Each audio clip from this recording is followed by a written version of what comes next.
Amalia dan Saya Nur Anggreni Ravena. Nah, kali ini kami akan menjelaskan tentang bagaimana sih sistem pergantian khalifah pada masa Turki Utsmani. Nah, sebelum kami menjelaskan tentang bagaimana sistem pergantian khalifah pada masa Turki Utsmani, kami akan menjelaskan apa itu kerajaan Turki Utsmani. Nah, Kesultanan Turki Utsmani itu adalah kerajaan Islam terbesar yang bukan dari tanah Arab. Kesultanan ini didirikan oleh suku-suku Turki di bawah pimpinan Osman Bey atau Osman I. Dengan ibu kota berada di Konstantinopel, negara adidaya ini pernah menguasai wilayah luas di timur tengah Eropa Timur dan Afrika Utara selama lebih dari 600 tahun berkuasa. Itu adalah sistem pemerintahan yang bersifat monarki absolut. Nah, apa sih monarki absolut itu? Nah, monarki absolut itu sistem pemerintahan di mana kekuasaan tertinggi berada di tangan seorang raja atau ratu yang memiliki kekuasaan absolut dan tidak terbatas. Nah, sistem pemerintahan Turki Utsmani itu adalah monarki absolut. Lalu bagaimana sih pergantian khalifahnya? Nah, kali ini akan dijelaskan oleh Kak Nur.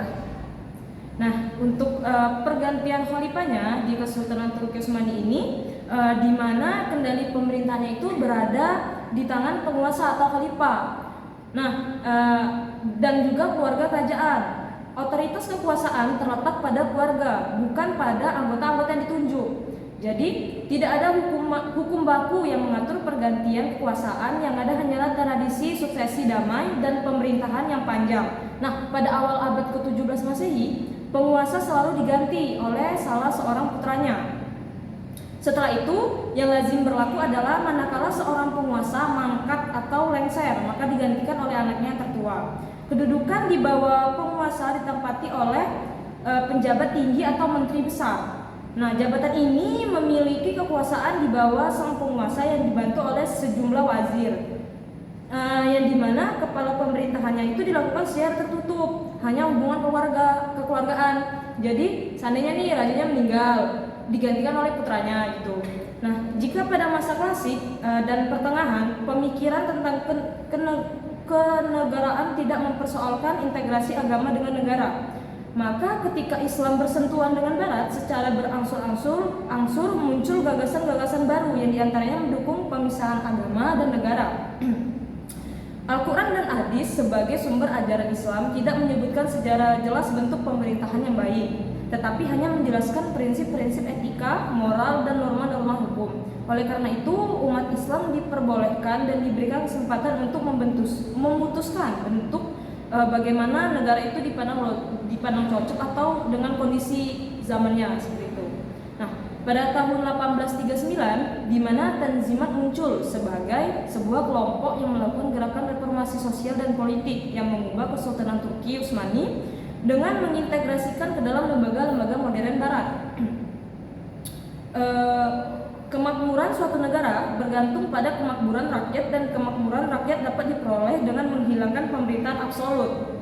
Rakyat merasa tidak aman dan tentram. Hal itu membuat mereka kurang giat berusaha. Demikian pula kejujuran dalam pekerjaan, hilang korupsi, banyak dijadikan dan lebih mengutamakan kepentingan pribadi daripada kepentingan umum. Nah, untuk mengobati, maksudnya itu untuk memerlukan undang-undang dan peraturan yang mengikat para penguasa negara harus tunduk gitu. Jadi harus tunduk kepada khalifah. Setelahnya yaitu ada Mustafa Rashid Pasha sebagai Sadiq Rifat, mempunyai pengaruh yang besar terhadap penguasa sehingga pada masa Abdul Majid mengeluarkan sebuah piagam, Piagam Gulhane. Piagam itu menjelaskan bahwa pada masa permulaan kerajaan Utsmani, syariat dan undang-undang negara dipatuhi sehingga kerajaan menjadi besar serta kuat dan rakyat hidup dalam kemakmuran. Salah satu regulasi urusan negara meniru model Barat dan penerapan prinsip-prinsip kebangsaan, persamaan dan persaudaraan antara seluruh rakyat dengan berbagai aliran. Selain itu juga melakukan gerakan westernisasi negara Turki dengan 3 poin penting. Nah, yang pertama, mengambil sistem Barat dalam regulasi militer. Yang kedua, mengarahkan masyarakat pada sekularisme dan keluar dari sistem Islam dalam bidang kenegaraan dan kemasyarakatan. Nah, yang ketiga, menuju sentralisasi kekuasaan di Konstantinopel dan daerah-daerah. Seperti itu Kak Amel. Mungkin ada tambahan dari Kak Amel? Nah, Ada tahun 1876 deklarasi undang-undang karena ada keinginan yang kuat tekanan politik untuk membentuk parlemen yang dipandang keinginan rakyat. Konstitusi tersebut terdiri atas 119 pasal yang selanjutnya disebarkan ke seluruh negara untuk diterapkan ke seluruh wilayah pemerintahan Turki. Pemilihan anggota parlemen dilakukan pertama kali dalam sejarah pemerintahan Turki Utsmani. Tetapi uji coba konstitusi ini tidak berumur lebih dari 1 tahun karena Sultan Abdul Hamid membubarkan parlemen sampai waktu yang tidak ditentukan. Hal ini tidak menimbulkan reaksi di dalam negeri karena konstitusi ini tidak didukung oleh opini publik yang kekuatannya berasal dari rakyat. Hanya sekelompok kecil dari kalangan pemikir. Konstitusi tersebut digantung selama lebih dari 30 tahun, 29 pada tahun 1908. Revolusi Turki Muda, koalisi pendukung reformasi termasuk Qawm sekuler dan nasionalis, memaksa Abdul Hamid II menghidupkan kembali parlemen dan menjalankan lagi konstitusi pada tahun 1876. Jadi, pemerintahan Turki menghadapi gejolak politik karena keinginan yang kuat untuk melakukan perubahan sistem pemerintahan yang semakin melemah.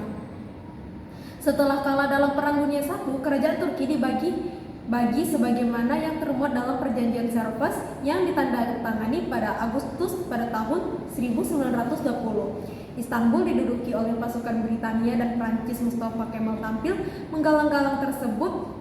Gerakan Nasional Turki mengadakan perlawanan dengan Perang Kemerdekaan Turki pada tahun 1919 hingga 1923 dan berhasil meraih kemenangan. Kerajaan Turki semakin tampak kelemahan dan tubuh pemerintahan yang memerlukan reformasi sistem pemerintahan. Mustafa Kemal sebagai pemimpin gerakan nasional yang ingin melihat pemerintahan Turki yang kuat dan maju, maka ia melakukan perubahan struktur lembaga kenegaraan yang diusulkan kepada Dewan Nasional yang dibentuk pada tahun 1920.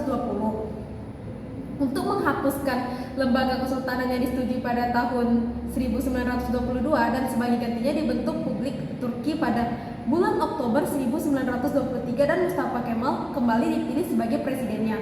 Meskipun dilakukan perubahan bentuk pemerintahan, namun tetap agama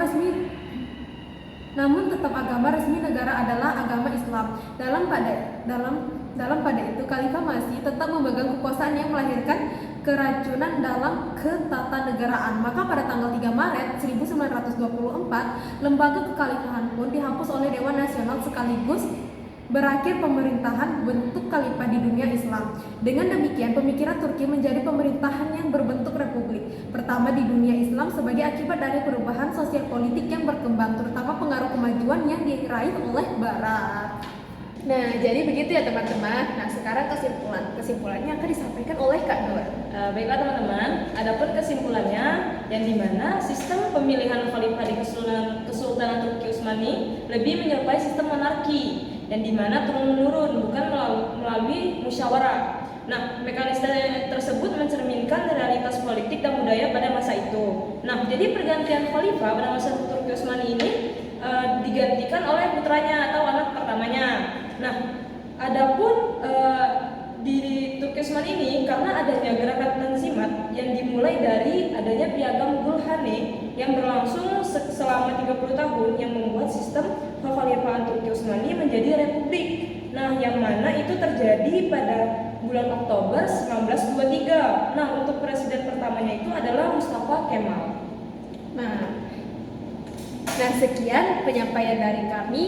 Dan kurang dan lebihnya kami mohon maaf. Saya Amelia dan teman saya Nur Andra ini mengucapkan wassalamualaikum warahmatullahi wabarakatuh.